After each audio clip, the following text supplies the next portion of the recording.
If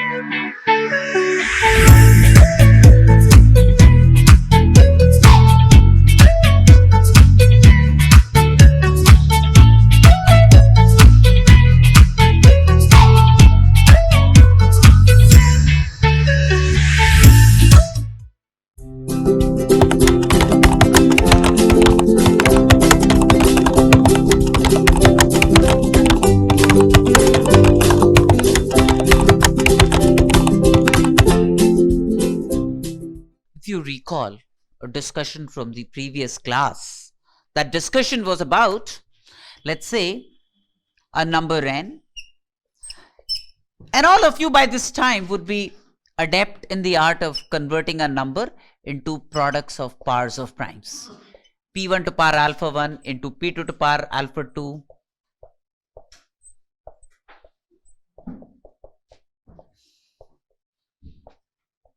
alpha k. And then I told you that if there is a factor f of n, f is a factor of n.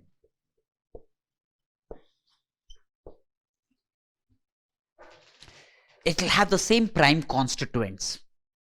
P1, P2, P3, it will have the same prime constituents. That means the form of a factor of n would be like, say, P1 to power beta 1 into P2 to power beta 2 into P3 to power beta 3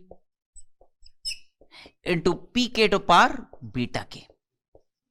That would be the form of the factors of n, provided beta 1 does not exceed alpha 1. Because if beta 1 were to be exceeding alpha 1, then n by f will not be an integer. Right? So that means I told you beta 1 can assume values like 0, 1, 2, 3, alpha 1. These are the values that beta 1 can assume. So how many values in all? Alpha 1 plus 1 values that beta 1 could assume. How many values that beta 2 could assume? Alpha 2 plus 1 values that beta 2 could assume. How many values that beta k could assume? It could assume alpha k plus 1 values. Right? Now, the number of factors of n, number of factors f of n would be about the number of ways in which beta 1 could be selected, and the number of ways in which beta 2 could be selected, and the number of ways in which beta 3 could be selected, and the number of ways in which beta k could be selected. These would be the number of factors f of n, right? And the number of ways, therefore, the number of factors f of n, number of factors f of n is going to be number of ways in which beta 1 could be selected, which would be alpha 1 plus 1 into alpha 2 plus 1 into alpha k plus 1 would be the number of ways in which beta 1, beta 2, beta 3, beta k all could be selected, and this would give me the number of factors f of n, which includes a case where beta 1, beta 2, beta 3, beta k are all 0. That means f is 1. It includes a case in which beta 1, beta 2, beta 3, beta k are respectively equal to alpha 1, alpha 2, alpha 3, alpha k, in which case f becomes equal to n. So this includes 1 and f, 1 and n, right? It includes the number n and it also includes 1. Now, suppose I want to find, so these many factors exist of n. Now, I want to find the sum of these factors. I now want to be able to find the sum of all these factors, various numbers of the form f. I want to add them up. Right? In the sense that, so let's say this number turns out to be r factors of n. These are r factors of n. So the factors would be like f1, f2, fr. These are the r factors of n. Right? For various combinations of these beta 1, beta 2, beta 3, I end up getting r factors where r is given by this. Right? I now want to be able to find f1 plus f2 plus f3 plus fr, sum of all the factors f of n. That means I now want to find sum of all the factors fi where I runs from 1 to r, sum of all the factors. I now want to be able to find the sum of all factors fi of n. Clear? Now,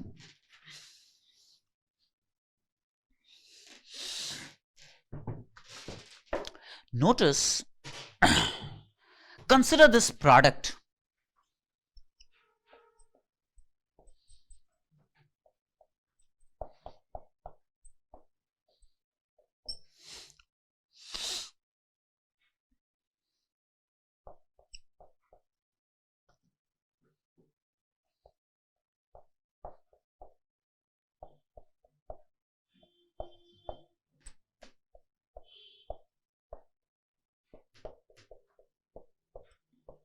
This into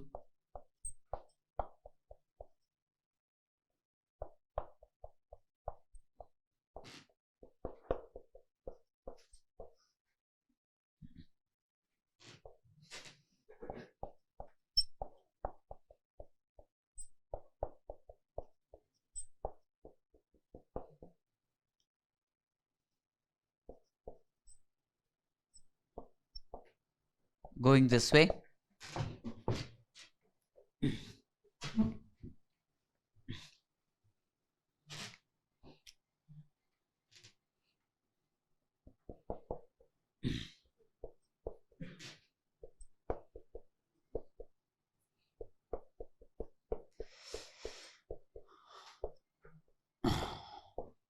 Consider this product. Consider this product.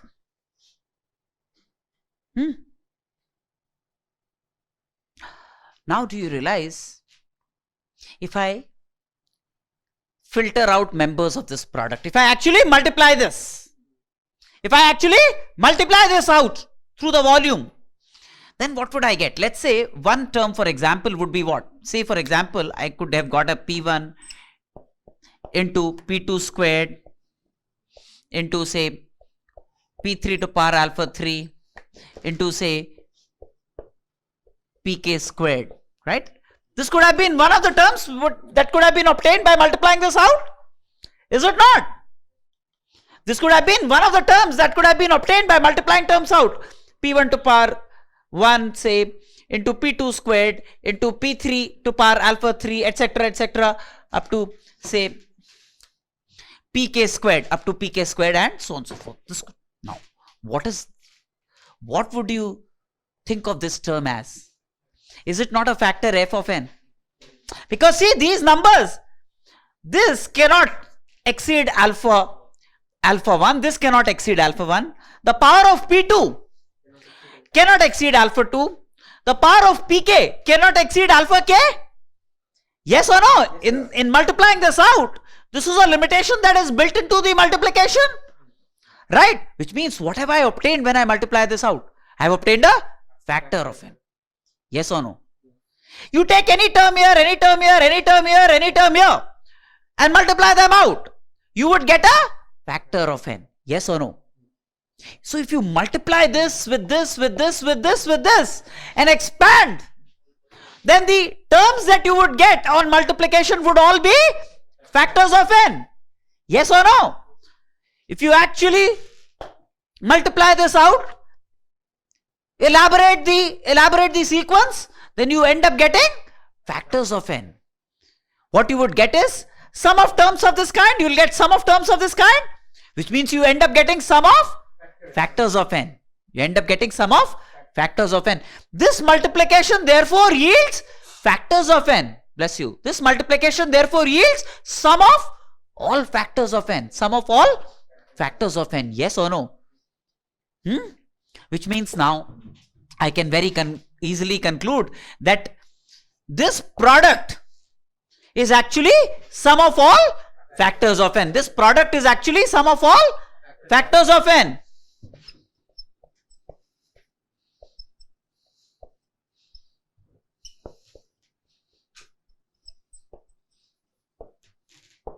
This product is actually sum of all factors of n. Is that okay or not okay? Right? Now,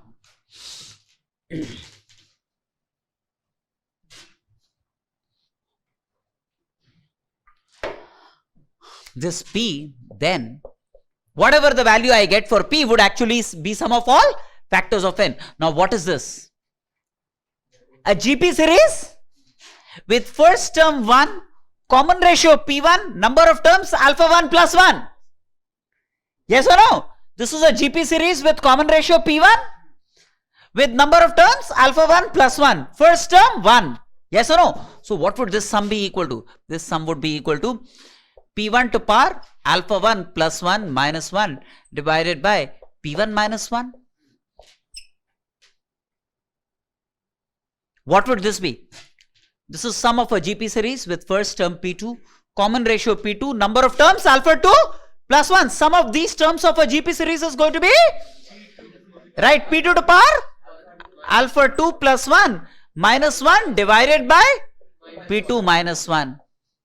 And going this way, eventually this last one, Pk to power alpha k plus 1 minus 1 divided by Pk minus 1. Yes or no? This will be the sum of all factors of n. This will be actually sum of all factors of n. Clear? Now, so far so good, right? Not a problem.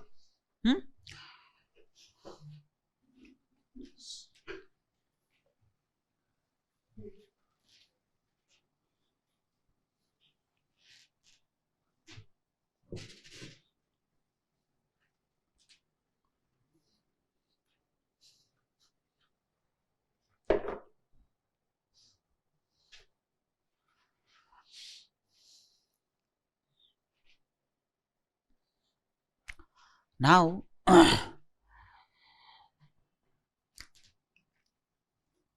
say there is a number n which can be which is expressed as 2 cubed, 3 to power 4, 5 to power say 2. This is a number, for example. Okay.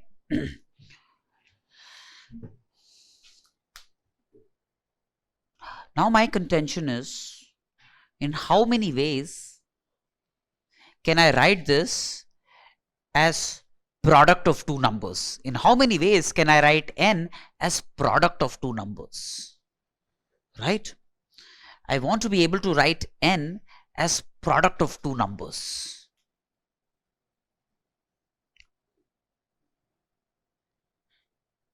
In how many ways can I write n as product of two numbers? See,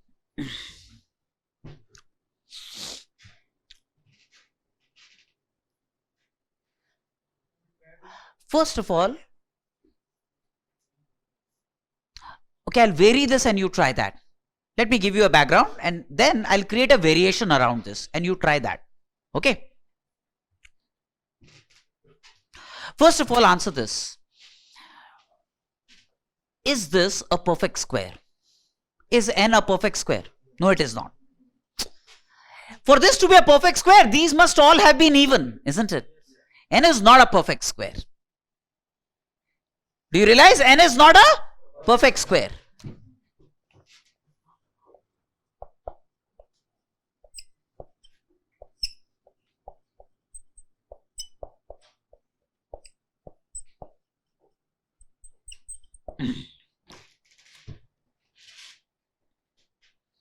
If at least one of these numbers is odd, it will not be a perfect square.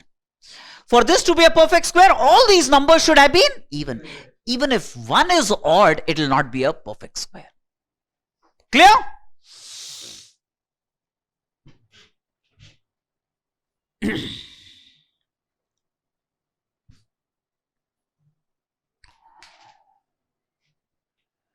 Now,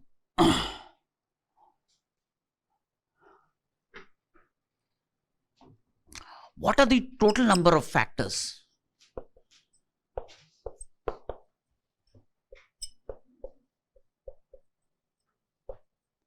of n? R.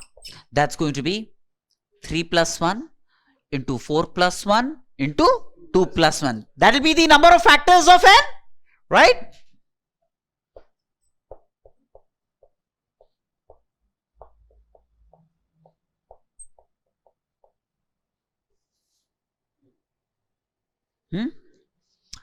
Which will be an even number. See, if at least one of them is odd, then see, of these three numbers, if one of them is odd, then that plus 1 will be even. Of all these alpha i's, if one of them is odd, then the product alpha 1 plus 1 into alpha 2 plus 1 into alpha 3 plus 1 would have to be even, because one of the alpha i's is odd.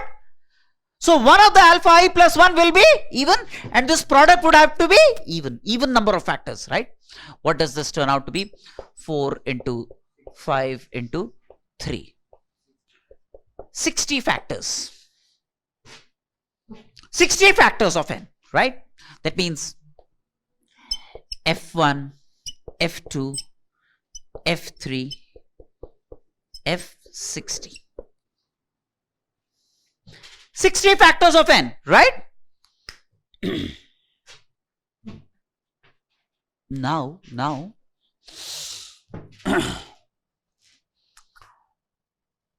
I want to write n as product of two numbers.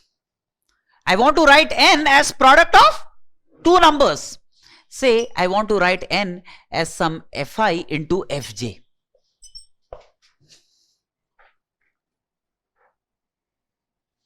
I want to write n as some fi into fj. The moment I write n as fi into fj, then both these numbers must be factors of n? Yes or no? Then both these numbers must be factors of n, yes or no? For every fi, there is going to be a unique fj such that fi into fj is n. Yes or no? If I select a certain fi, then fj, the other factor would be unique. Right? Now, realize that there is an fi existing somewhere here, and there is an fj which is getting paired with fi such that fi into fj is n. Yes or no? In this set of factors f1, f2, f3, f60, there must be some fi lying somewhere, and there must be some fj lying somewhere such that fi into fj is n. In fact, for f1, if I select f1, there must be some ft here such that f1 into ft is n. Yes. For f2, there must be some fk here such that f2 into fk is n. For f3, there must be some fk here such that f3 into fk is n. Yes or no? There are 60 of these factors, and each one of these factors would have one factor, exactly one factor here, which will get paired with f1 to give me n. For f2, there must be exactly one number here, which when gets paired with f2 to give me n. Yes or no? So every member here can get paired such that the product with the other member gives me n. So then how many pairs are there? 30 pairs are there. There are 30 pairs, yes or no? There are 30 pairs here. In this 60 numbers, there are 30 pairs. In this 60, there are 30 pairs, yes or no? For every f1, there is going to be a unique pair here. For f2, so that removed. For f2, there will be a unique pair, that pair is removed. For f3, there is a unique pair, that pair is removed. So if I keep filtering out the factors and pairing them, how many pairs of numbers fi, fj will I get? 30 pairs, yes or no? Right? So this would be 30. Provided n is not a perfect square. Now, let me generalize this matter when n is not a perfect square. Now the variation that I will offer to you is what when n is a perfect square. But even before that, let me generalize matters. How many of you have not settled with this thought yet? I have no qualms explaining this a couple of more times if required. Have you all registered this idea? Sure. Now, to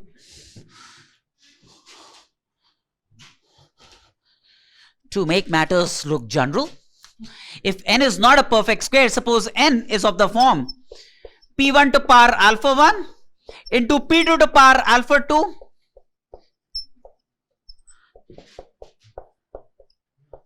alpha k. If n is not a perfect square, at least one of the alpha i's must be odd. Right? If at least one of these alpha i's is odd, it will cause n to not be a perfect square. Right, Satyam?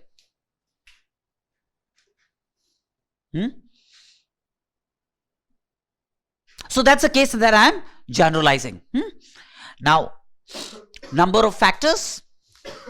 The number of factors of n is going to be, like I said, alpha 1 plus 1 into alpha 2 plus 1 into alpha k plus 1 would be the number of factors of n.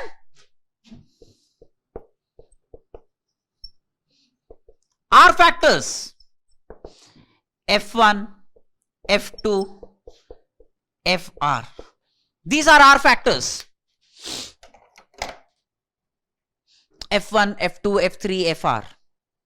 Right? These are R factors given by this. Now, since at least one of these alpha i's is odd, that means one of these alpha I plus 1 will be even. Therefore, this product will be even. Yes or no? You know why? R will therefore be an even number if n is not a perfect square. R will be even if n is not a perfect square. This will be even if n is not a perfect square. So these factors, even number of factors, right? And so there are R such factors. For every factor there would be a pair which when multiplied with that factor will give me n. So it's about how many pairs are there. How many pairs will be there? R by 2 pairs. So R by 2 pairs of fi fj being equal to n. So all that you need to do is divide this by 2. You will get the number of pairs of factors whose product would be n. Number of ways in which you can factorize n such that the product is n. That will be this. Right? Let me vary this situation a little bit and I will allow you to ponder over it. Right? Let me change this a wee bit. I can explain again. You have a question? I'll answer. Huh? Okay. So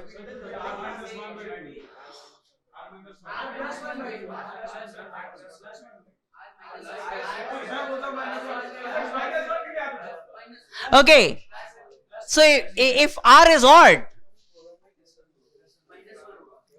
R plus 1 by 2. Yes, it's going to be R plus 1 by 2. But nevertheless, you need to give me a very strong rationale towards the same. But can I wipe this off? Have you understood this? Right? The variation to this problem is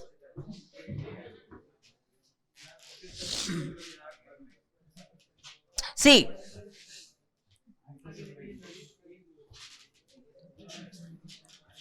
say n is a perfect square.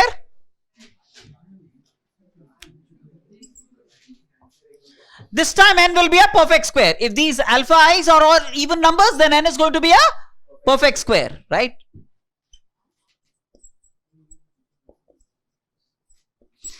Then the number of factors will always be odd.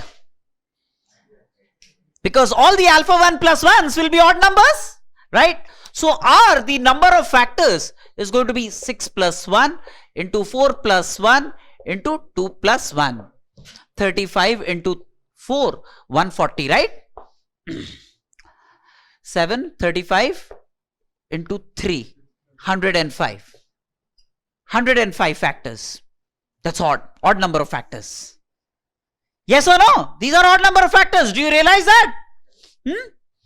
That means the factors are F1, F2, F3, F105. Right? 105. They'll be odd in numbers this time. Right? So there isn't a perfect pairing. There isn't a perfect pairing, by the way. Now, in this, there is going to be a factor. There is going to be a factor which is root n. There is going to be, in this set, there is going to be a factor which is root n, which is like 2 cubed, 3 squared, 5. That's a factor. That's going to be a factor, right? What? Okay. Right? There is going to be a factor which is root n. So one way n could have been written as product of two factors is, one way n could have been written as, n could have been root n into root n. That's one way it could have been written as product of two factors. Right? And now this f does not have a pair here. Right? So there is a, in this factor, set of factors, there is a root n. There is a root n. In this set of factors, there is a factor called root n. Right? Now, how many factors are these? 105. 105, of which there is a root n. Now, isolate this root n for a while. Right? Remove root n.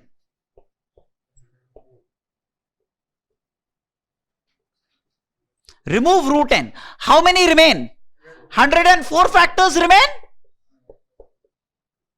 And these 104 factors will get completely paired. How many pairs in these 104 factors? 52. And restore this root n into root n. One more way of writing n as product of 2. Yes or no? Of these remaining 104 factors, there are 52 complete pairs. Right? And root n into root n is one more pair. So 52 plus 1. Because I had removed this 1. That's why out of 105, 1 removed gave me 104. 52 pairs. And I had removed this, but I have to bring it back because that's one more way of writing n as product of two factors, root n into root n. So 52 plus 1, that makes it 53. 53 ways. 53 ways of writing n as product of two numbers. You know what I'm saying?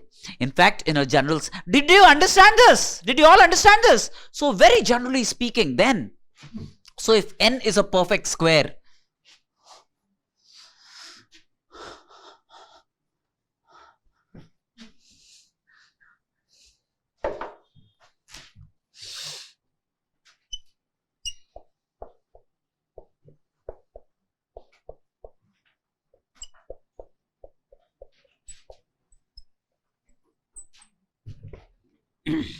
say n is p1 to power alpha 1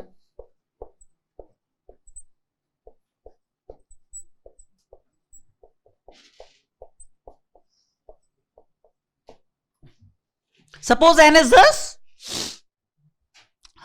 For n to be a perfect square, do you realize that all these alpha i's must be even? All the alpha i's must be even, yes or no? Only then n will be a perfect square, right?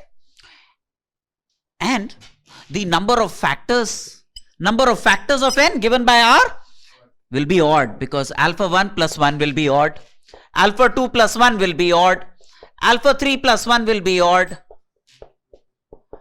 alpha k plus 1 will be odd. So this will be an odd number. It's odd because this contains a factor which is root n. There are r factors. There are r factors, right? Which is odd number of factors. There is a factor here which is root n. Root n is a factor. So one way n could have been written as root n into root n. Isolate this case. How many factors remain? r minus 1. If I exclude this, then how many factors remain? R minus 1. How many pairs? R minus 1 by 2. But this has been removed, this one case. Root n into root n has been removed from this. So restore it back. So that makes it r plus 1 by 2. Yes or no? Did you all understand this? All's good? Now, let me go one step further.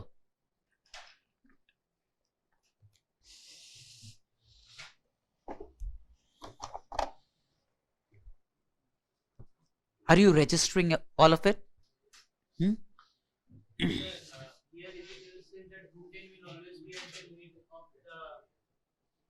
Yes. Yes. If I arrange them in ascending orders. If f1 is taken to be 1 and this is taken to be n, then root n will appear somewhere here. Root n will appear only if n is a perfect square. Otherwise, root n will not appear in that volume. Right? So far so good, right? Now,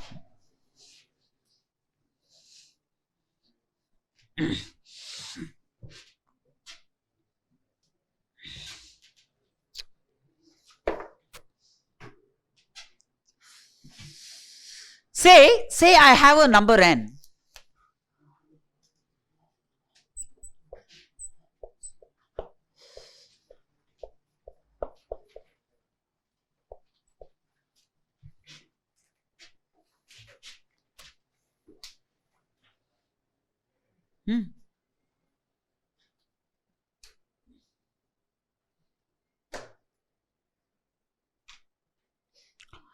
Now my contention is, I'm asking the following question. In how many ways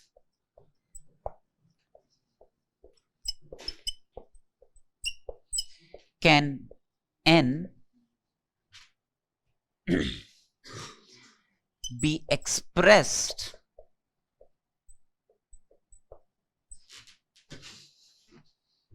as product of two co-primes? I hope all of you understand what co-primes or relatively prime means, right? Two numbers are co-prime if they have no factor in common other than 1. That's when they are co-prime or relatively prime. Right? Now I want to be able to find out the number of ways in which n can be expressed as product of two co-primes. You want to try independently? Stand by. Shall I generalize this instead of wasting time on? Okay. See, n is like p into q, where p and q are co-prime. Now, these are three numbers: 3 to power 4, 5 to power 7 and 11 to power 15. Each one of these will either belong to p or to q. You can't say that, well, p will be 3 squared, p will have 3 squared and q will have 3 squared. Or you can't say p will have 3 cubed and q will have 3 as a factor. No, that will not happen, because then they will not be co-prime. Similarly, look at this factor. You can't say in p there is going to be 5 to power 6 and in q there is going to be 5 to power 1. Because then p and q will have 5 as a common factor.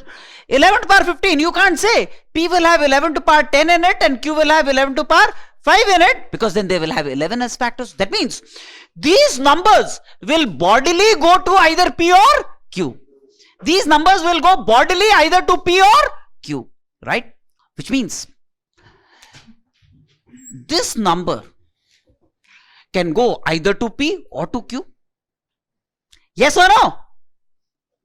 Two ways of dealing with this. This number can either go to p or to q. Yes or no? This number can go either to p or to q. That means these numbers can be given to p and q in 8 ways.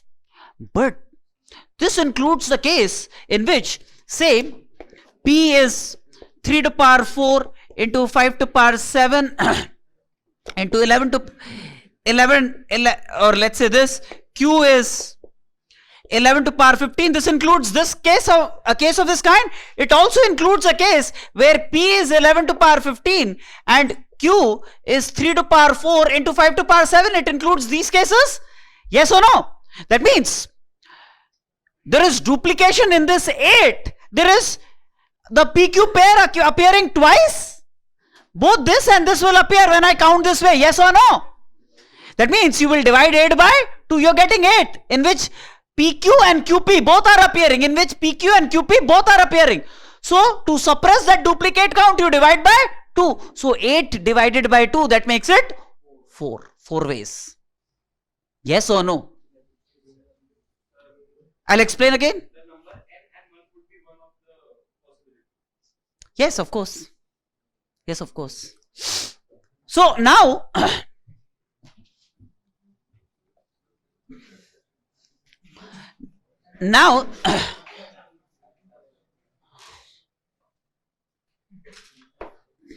because P could have been entirely this, then Q would have been 1.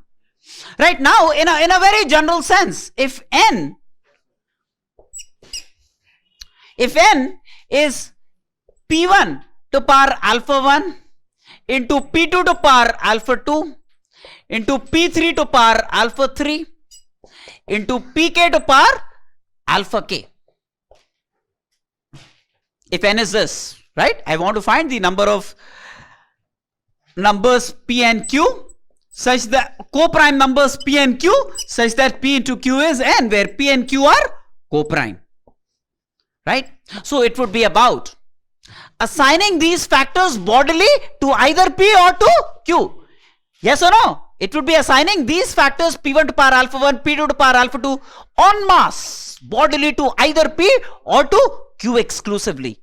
Right? So which means when it comes to this, there are two ways I can deal with this. Either to assign it to P or assign it to Q. There are two ways of dealing with this. Either assign to P or assign to Q. Two ways of dealing with this. Two ways of dealing with this. So that makes it 2 to power k. But this includes both PQ and QP. So you want to divide by 2 to suppress that duplicate count? Yes or no? So that's going to be 2 to power k divided by 2. That makes it 2 to power k minus 1 in general. Right?